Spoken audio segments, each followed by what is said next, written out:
आज का जो क्वेश्चन है हमारा वो है संधारित्र के समांतर क्रम समूह से आप क्या समझते हैं तथा इसकी तुल्य धारिता के लिए सूत्र की स्थापना।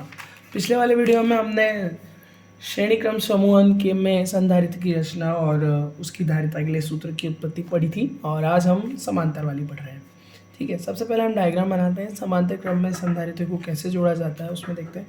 इसमें प्रत्येक प्लेट पर एक निश्चित आवेश एक निश्चित स्रोत से अलग अलग दिया जाता है तथा उस आवेश के कारण प्रत्येक संधारित्र की प्लेट पर या पहली प्लेट पर एक धन आयन उत्पन्न होता है और प्रेरण के पश्चात संधारित्र की दूसरी प्लेट के अंदर वाले हिस्से पर ऋण आवेश उत्पन्न होता है तथा बाहरी प्लेट पर जो धन आयन उत्पन्न होता है उसको एक तार के माध्यम से या एक परिपथ के माध्यम से पृथ्वीकृत कर दिया जाता है। इस समांतर क्रम श्रेणी में या समांतर क्रम श्रेणी में हम उस संपूर्ण संधारित्रों के अंतिम प्लेट पर उत्पन्न धन आयन को एक क्रम के माध्यम से एक साथ अलग अलग करके पृथ्वीकृत करते हैं।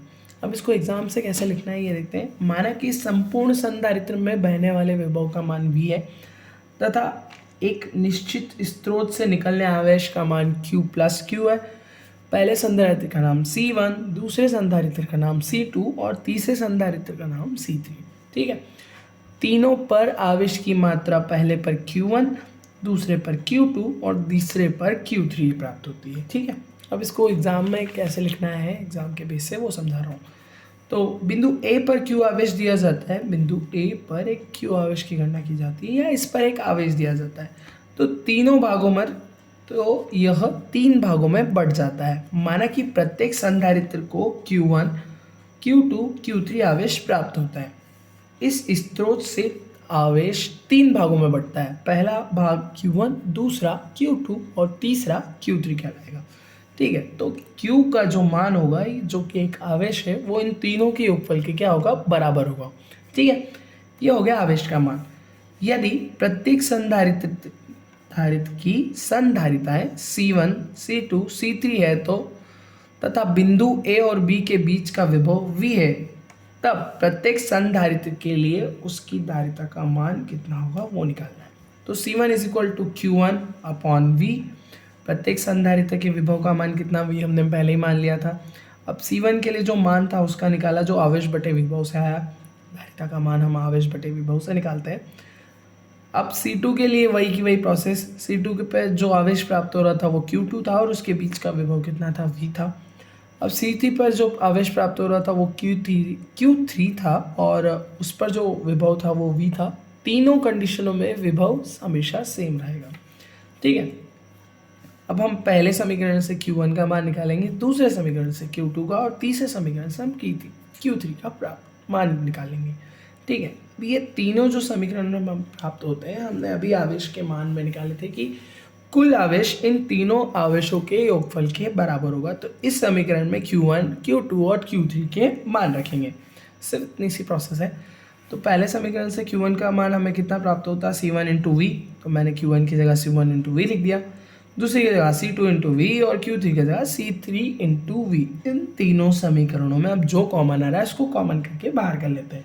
तो सबसे पहले इन तीनों समीकरणों में क्या कॉमन दिख रहा है, V। तो अंदर कितना बचा, C1 plus C2 plus C3 जो कि Q के इक्वल था। इसको हम समीकरण नंबर 2 देते हैं। अब आती है परिणामी धारिता का मान। हम मान लेते हैं कि परिणामी धारिता कितनी है, C है। अभी तो तीनों फेज में अलग अलग चल रही थी, पहले में C1 चल रही थी, दूसरे में C2, अब तीसरे में C3। अब हम मानते हैं कि ये पूरी जो कंप्लीट प्रोसेस है वो एक नॉर्मल कंडीशन में है या एक ही संधारित्र है, ऐसा मानते हैं। तो उसका क्या हुआ, C is equal to Q upon V।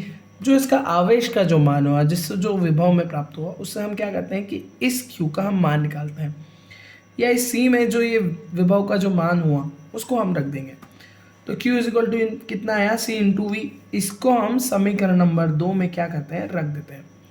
तो हम इसका मान रखेंगे Q की जगह समीकरण नंबर 2 में। तो कितना आएगा, Q की जगह हम CV लिखते हैं is equal to V into C1 plus C2 plus C3।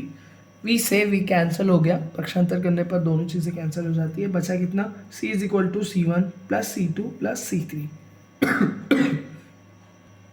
यही हमारी समांतर क्रम में समूहन की परिणामी धारिता के लिए क्या है, सूत्र स्थापित होता है। ठीक है, अब इस सूत्र से क्या स्पष्ट होता है ये देखते हैं कि समांतर क्रम में समूहन में परिणामी धारिता सभी संधारित्र की धारिताओं के योग के बराबर होती है। मतलब कि इसको इसी वर्ड में कहा जाए कि समांतर क्रम में अगर संधारित्र की संख्या अगर बढ़ाई जाए तो उसकी धारिता का मान भी उसकी संख्या के अनुपात के बराबर या उसके क्रम के बराबर, संख्या के बराबर जुड़ता जाएगा।